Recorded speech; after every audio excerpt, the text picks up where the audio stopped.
Okay, so when it comes to the placement and location of the AeroPoints, there's a couple of things we want to keep in mind.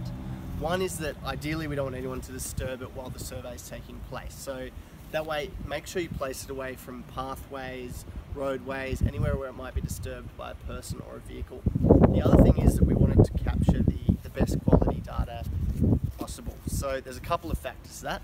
One is the amount of time. So the longer it logs data for, the more accurate the results are going to be. So to that end, if you want to put it down before you do your pre-flight check, give it an extra 10-20 minutes, that can be really helpful.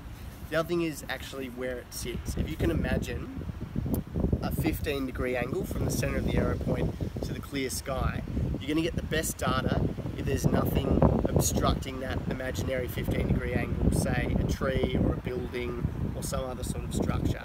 Now, in an ideal world, you get that same unbroken line on every side of the AeroPoint, but if there is a building or a tree on one particular side, it's not going to be fatal to the data collection, it's just not the perfect situation for it to be in. So keep these in mind when you are placing them.